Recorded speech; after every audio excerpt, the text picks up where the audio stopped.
Doug, welcome aboard to the show. So happy to have you with us today. Yeah, thanks for having me, Ari. I appreciate it. So I want to start with your book, The Art of Flow. We can see it over there behind you in the top right of the screen. Tell us why you decided to write a book.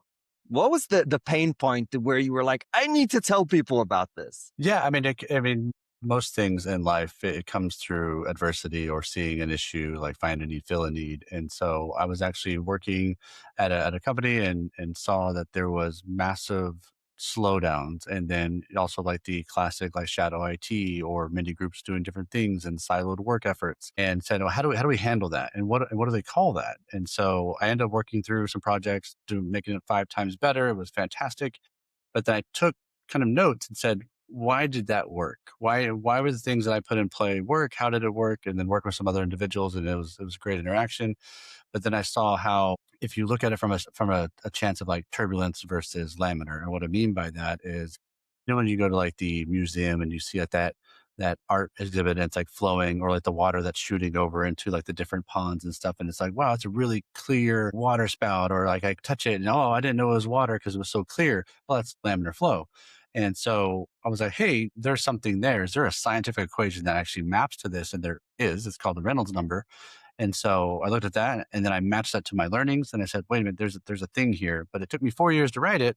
And the reason why I had to get it out now is because of AI, generative AI, and where it's moving. Me being someone from the enterprise space that I've worked in for a long time now, I've seen the silos. I've seen how, you know, micromanagement has turned into macro management of using the KPIs and OKRs, and it's not helping. It's actually causing more turbulence. And so now I'm seeing the speed of now catching up to companies. And so I was like, hey, I need to get this out now. I need to help people see where to move and shake, because they're going to start losing market share. And at which point, how can I help them? And so I wrote it and I got it out, and then I had some friends read it actually, and they said, wait, where's the AI stuff, Doug? And I said, okay, hold on. So near the end, I talk about how AI is actually enabled by the same functions, especially with agents and everything that's going on now. So that's kind of where it came out. So I want to kind of zoom into the problem itself. What is shadow IT? What were the kind of issues the frictions that you were seeing? And tell us a story, give us an example so we can kind of appreciate it. Yeah. So, I mean, if you look at most companies now, and they're very hierarchical in nature, and you have the ability where leadership or C-suite saying, we have a need, fill a need, like this is the direction we want to go because the stakeholders that they have, or depending on what kind of like upper management they even have to report to, it all trickles down. And then, but the issue has been, especially with even OKRs and KPIs, is, hey, OKRs, this is our general overall arching, like, let's hit this goal. Everyone go do your KPIs. And what are your KPIs? Maybe they're not given to you. Maybe they're said, go figure it out for yourself. But still, there's a start and an end point to all businesses. There's upstream and downstream. What happens is a lot of the upstream either gets lost in the mix in the back office because it's ungathered data, it's decentralized in nature. But then your downstream is usually very dialed in because you have your salespeople, money comes in, money comes out, and it's also visible. And so what happens is when you have OKRs and KPIs and this classic enterprise structure, you get a lot of performative, people doing performative things because they have to see where they show up, and they have to be like, oh, look at me, look at me. And that's not savvy. That's not fast. That's not getting the work done. That's just performing.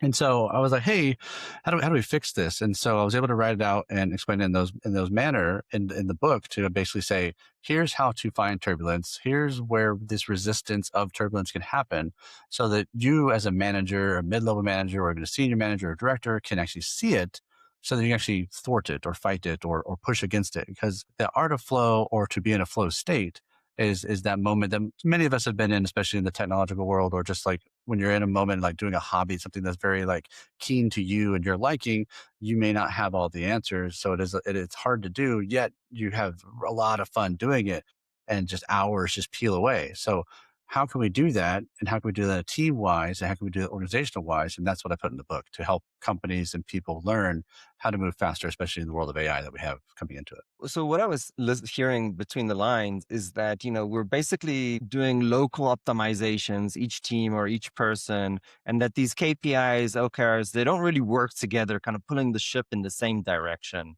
and maybe even conflicting. Is that a fair understanding? Yeah, what you end up having is an archipelago, like a bunch of different islands in the same ocean, or a lot of people say like it's a bunch of boats and the tide rises all boats. But the problem is like every boat is another shadow IT or even now shadow AI where you have groups vibe coding on different boats and they're creating the same stuff. So if you're not watching what's going on, if you don't have that overarching like what you're again like your dashboard or leaders that are driving this and actually understanding what the issues are, you're going to have that shadow side of it. You're going to have somebody doing something in the shadows, and it's not exactly their fault. Like it's always blamed on like, oh, it's shadow, it's bad.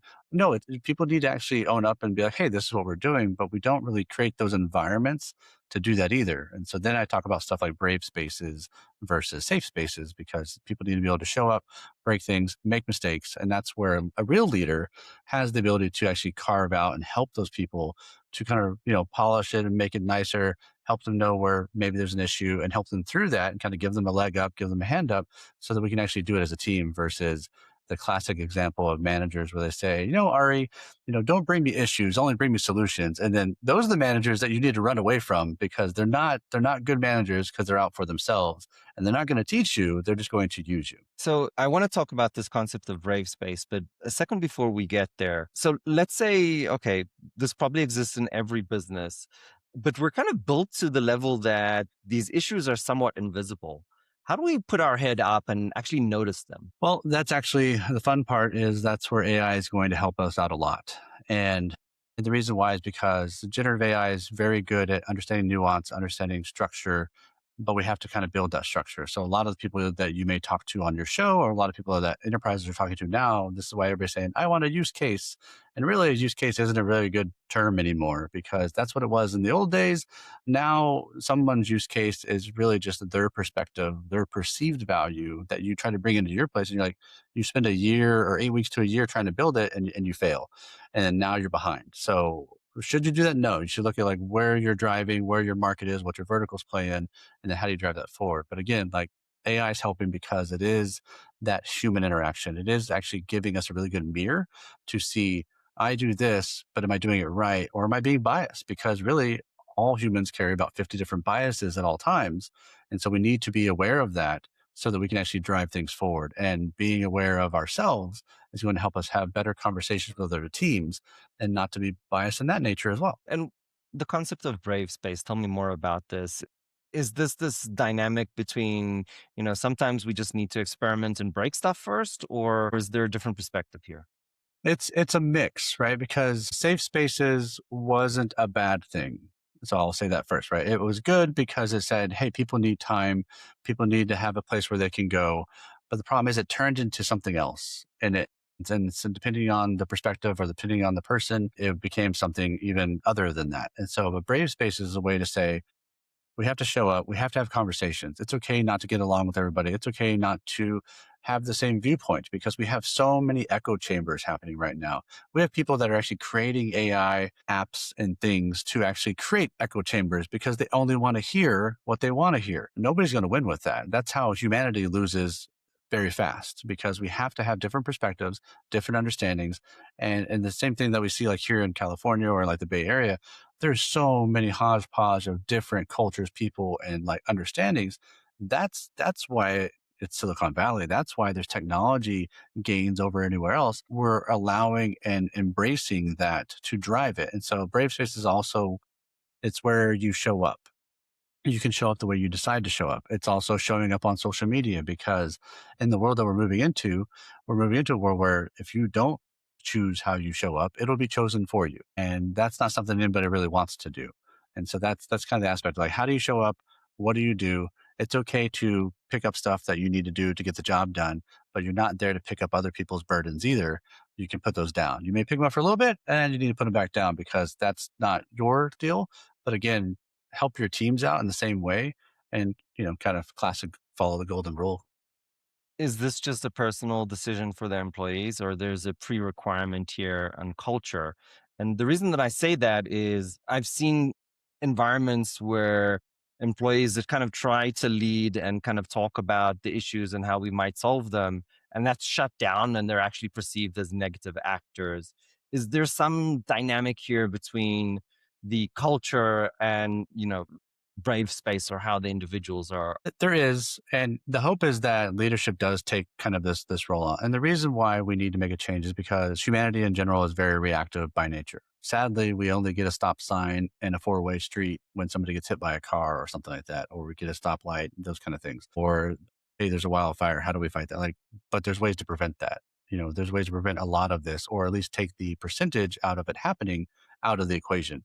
And so the idea there is saying, how do we help people out more? And again, like in the past, we haven't really known about people. We haven't really had that like empathy side. We've kind of forced empathy onto businesses, but we haven't had a way to really define it. And now AI is giving us that ability to say, you know, oh, I need to type out this email to like this particular person or this particular team.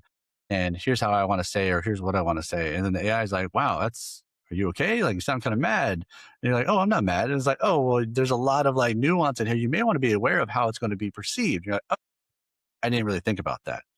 And so those are the kind of like situations we're kind of seeing that nuancy change already happening. And I think it's better now to be aware of it. And so being a practitioner in the space that I am and talking to many people around the world, I'm seeing this. And so by me seeing it, I'm trying to also get it out there and say, hey, if I am seeing this, it's either coming or it's already here. And it's also something that I even use with my own teams to kind of be able to say, let's keep everything on status quo. I don't need to hide as much of like information. There's certain things that managers need to hide or leaders need to hide. Not really hide, but like people don't need to know everything. Yet it's okay to share that because you want to grow your team. You want to grow those people. And if they're not growing, why do you want them there in the first place? It's that classic Steve Jobs thing of like, I'm not hiring you to make me go do the work because I'm doing it for you. Like, I'm hiring you because you're the best at it. Come do the work for me and be the best at it. Like, let the people be what they're good at. Nobody went to work every morning and go like, I'm going to be the worst worker today that I've ever been. No, but they may need some nuance. They may need some knowledge, and they may need a little bit of like, hey, I'm part of the team. And by a part of the team, I can answer those questions you may have questions about. Yeah, it's a tricky balance, right? There's certain risks that happen to the business that, as an executive, you might not want to expose those risks and kind of get your team into this panic situation. But on the other hand, the flip side of that is, well, if we're kind of saying, no, no, this problem doesn't exist, and the team is coming in and saying, well, we're concerned about, for example, AI and how this is going to impact us, and management is, no, no, everything's fine.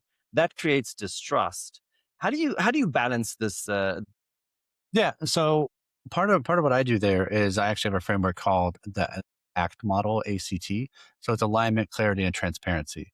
And so that's how I lead teams. And so I build the alignment and say, like, hey, here's what we're overarching trying to do, the goal, the understanding, and then know that not everybody understands what that means. And so you need to build clarity and say, hey, I'm going to come to your level and I'm going to explain the same thing and actually have feedback and say, let's see. Do you understand what that overarching like account like the side is? So the alignment side, and then the clarity helps do that.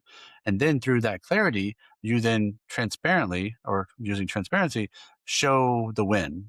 And when you show that win, whether or not you're a vendor working with a client or a client looking for a vendor, if you see the transparency layer and then you come back to that person and build that clarity back and go, hey, I showed you the transparency. You see it. It's just obviously it's right there. It's in front of your face. Like, this is great. Did that hit the mark? Yes, clarity. Then the alignment is like, great. Well, what do you want to do next? All of a sudden, you just gain trust with that person, whether it's on any level. Things I talk about even on stage is that when I go to a trip or something, I come back for my kids. I'm like, hey, kids, I'm going to go on a trip. I'm going to come back. When I come back, we're going to get ice cream. And then what happens is like, if I don't come back and we don't get ice cream, well, then they're gonna be like, I don't trust that. I don't trust dad anymore. So it's a matter of like, again, it works with family as well. It builds that trust factor. Yeah. So I mean, like, here's an example of something you should not do, and yet I would argue this is what most people do. A team member comes to present an executive with a certain risk. The executive makes some kind of excuse that no, that's not a real problem. Go away. The employee gets frustrated that they're kind of airing this thing that they truly believe is a risk. And what the executive is actually doing in the background is trying to figure out what that even means. Is it true? As opposed to say, hey, let's work together to understand this. So you're destroying risk as opposed to creating it. It's such a dangerous cycle because then that employee feels frustrated that they're unable to communicate that something that they feel that is important, and they feel basically ignored, and now they're just going to create more turbulence as opposed to the organization working together. Right. Or they're not going to bring it up again because they weren't really heard. And so if they're not Right. heard or they're not understood, they go, well, I can't take it to that leader again because that leader's not going to listen to me and he's not a part of the solution. Again, it goes backwards, right? Like they're just giving issues. But like the other issue is that maybe that leader didn't want to engage at the level of that individual because that leader didn't want to look like they didn't understand. Versus if they worked together, they could have both understood both sides of it and then created like a knowledge base article or created some way to kind of like explain to everybody else. You go, hey, wow, look what we found. This is really cool. I bet you other teams in the same environments are having the same issue. And I would argue that the situation is even worse. It's not that that individual will not come to you again with a problem. Other team members who see, oh, this is how executives respond, they'll be like, okay, we're not going to come with problems because we're just going to be ignored. So now you've Right. created this toxic culture where team members are just ignoring risk. And I don't think any business manager wants that to happen. Yeah, that's right. That's where I talk about. It's like, when I go to some of these C suites, I have these conversations. I'm like, look, all those tenants you have on the wall don't mean anything if you don't follow them. If leaders don't follow them and don't have this, this culture of like, hey, we do this really well, we do that. This is how we're supposed to show up. But then the person above you is not doing that. Everybody below is talking about it and going, well, they don't do that. And here's what that happens when they do this. And here's my experience.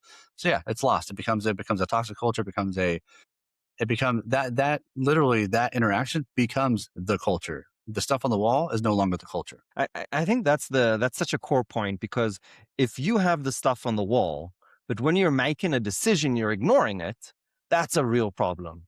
Especially if the decision that you're making is contradicting the values. And I can't count how many times I've had people tell me this is what's happening in our organization, but we have this, this value in the company. It's in contradiction. It doesn't Yeah, and you align. can't get it, right? It's just it's on the table over there, but you can't even get to that table to grab the value because it's impossible to touch. Yeah, and that creates a level of frustration I don't think that executives, oftentimes appreciate. So the world changed in a very significant way a couple years ago when ChatGPT came and then Claude came and everything happened. The future of work is slowly changing in pockets, but my feeling is that those pockets at some stage are just going to explode. And what that possibly might mean is mass unemployment, which we don't know exactly what this is going to look like. But it's very clear that what roles and jobs and even flows and structures in companies look like today in 2, 3, 4, 5 years, it's not going to look the same.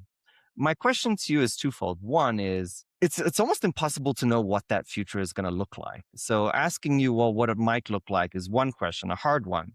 But I think more importantly is we kind of know that it's going to be different. We have some guesses about what it might look like. How do we prepare ourselves to this unknown future? Understand. So AI, especially generative AI that's here right now, is incentivized in nature.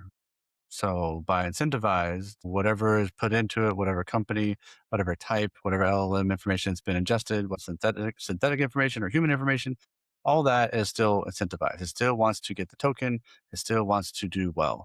Even with Claude's new Mythos, they had a psychiatrist interview Mythos and said like, hey, let's go see how this thinks.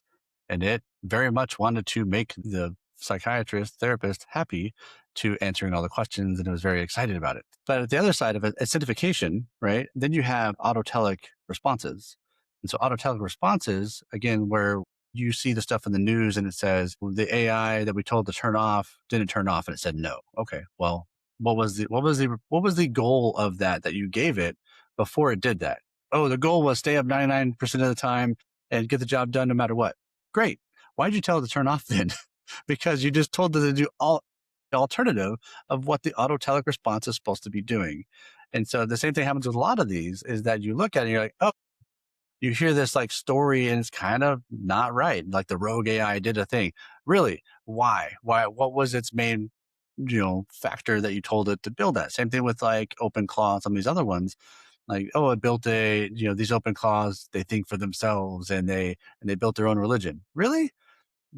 then why is there an API call to some of these backends in this environment like Moltbook and some of these other things that is potentially allowing humans to push them in a certain direction? Is that it's not still autotelic? Like it is. So when you look at the future, we have to look at it as in we can only really guess and guesstimate really what we have of the information that we have right now. And so with the information we have right now, many companies are all of their data is being ingested. They're literally giving it away. They're committing intellectual surrender. They're just saying, take it.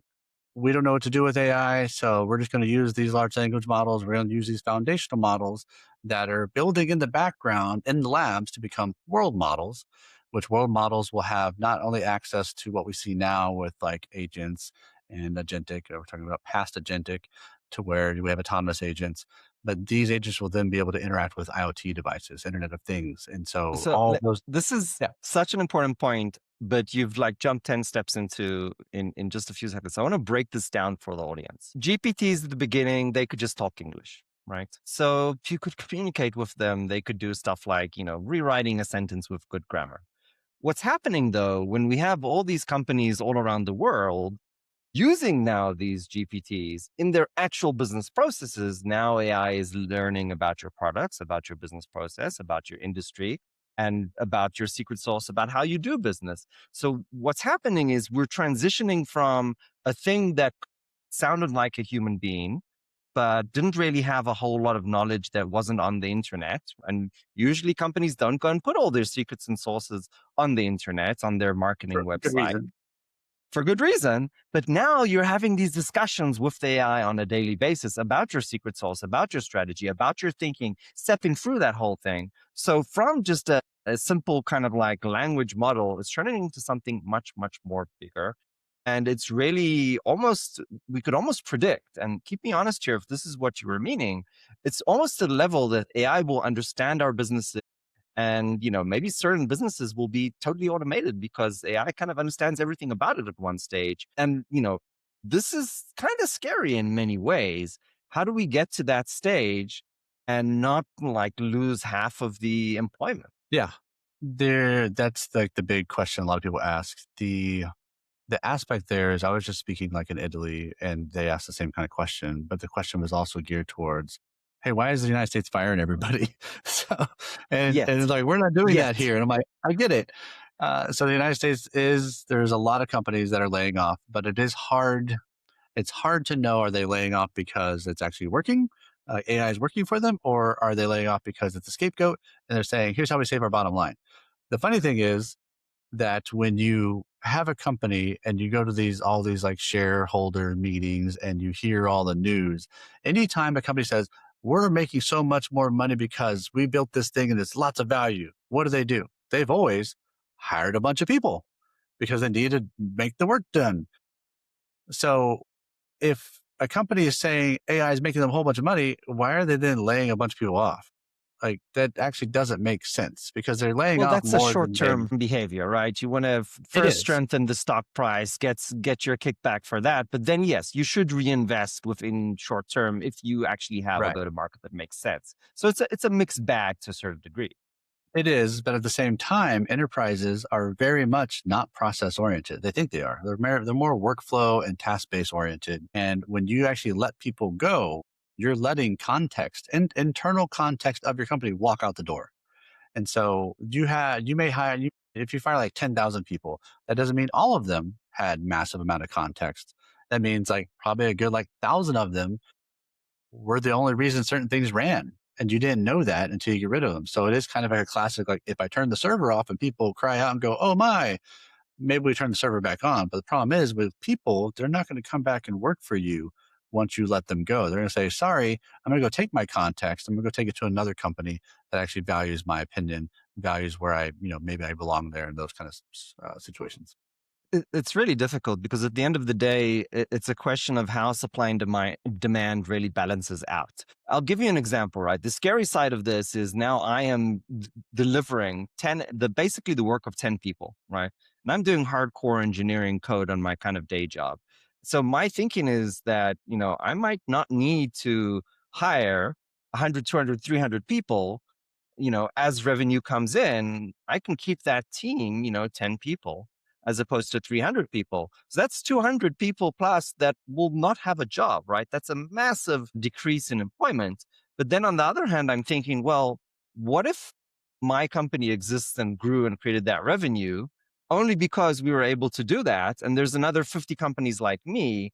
So that supply and demand almost balances off. So it's really difficult to know what's going to happen in the future from that perspective. Are we going to have a massive additional demand because of the surplus of supply happening at the same time? So I'm not sure I have a good answer there.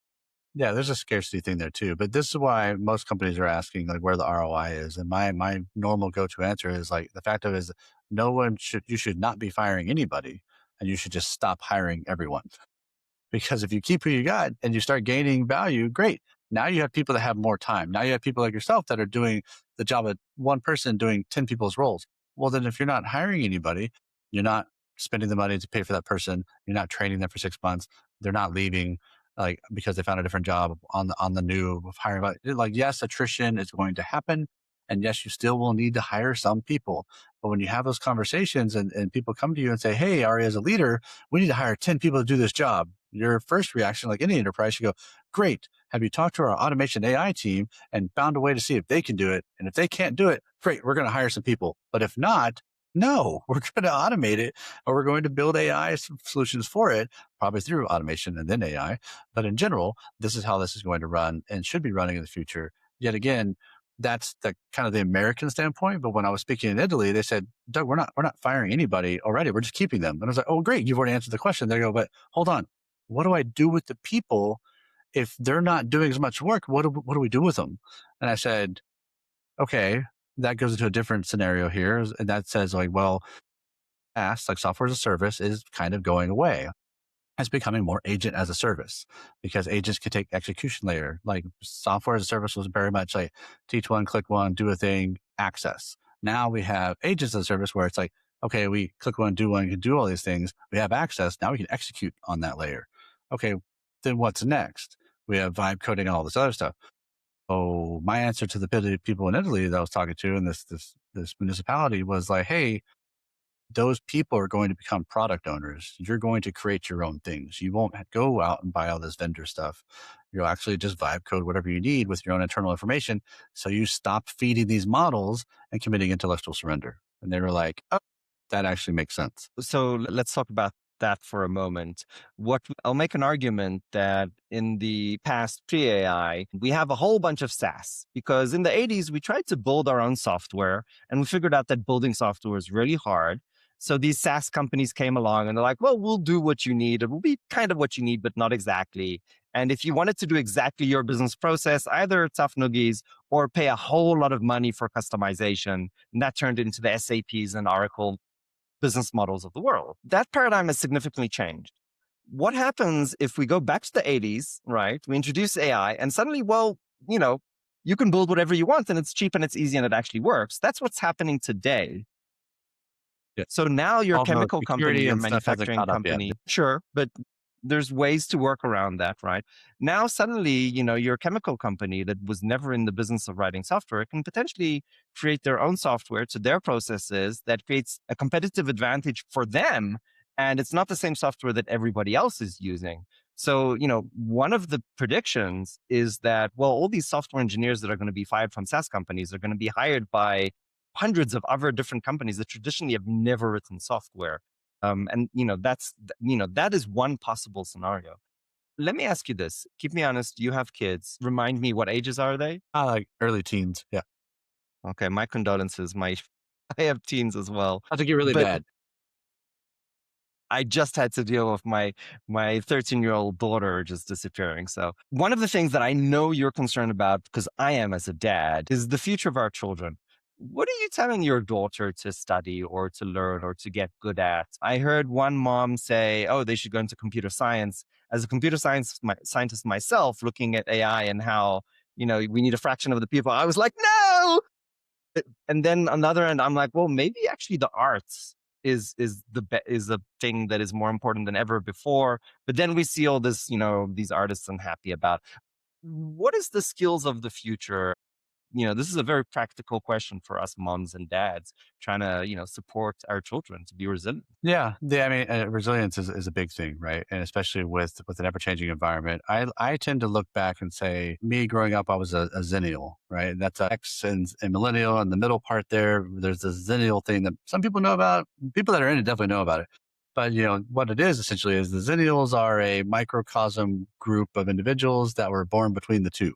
And the reason why it's important is because by before age 20, it was all analog. And after age 20, so as we're going into the companies and the businesses and trying to work, we had to learn digital very, very fast. And that's how we became about. And so there's this whole Zennial thing. So where do the kids come out now? And the kids right now are in this Gen AI phase. Most of them are, if they're in their teens now, they're kind of growing up with it. They don't really know how to use it.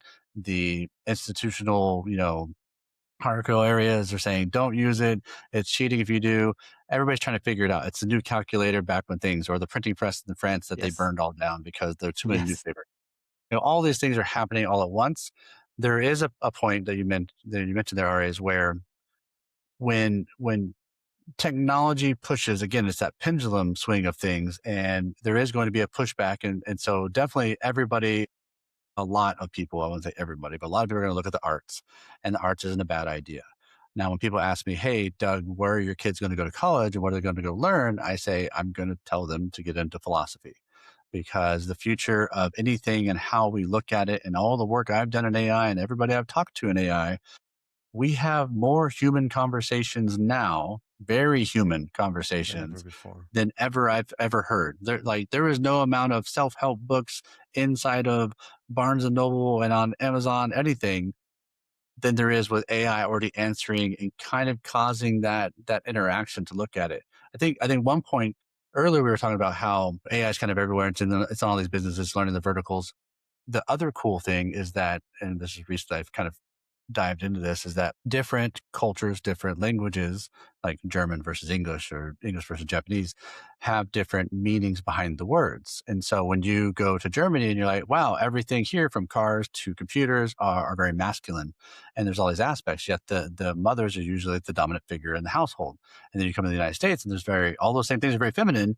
And then you have like a mixed bag of like who's wearing the pants kind of thing, but all of those things matter in how the AI interacts with the people. And so we're seeing a lot of that too. And many people haven't even kind of grasped that yet. And so that's why I say it's a very human conversation. And I think that no matter how you swing it, it's like DVDs and CDs and then the radio, or not the radio, but like the record player, or like, VHS and Betamax. Like we're going to have Video killed a, the radio star.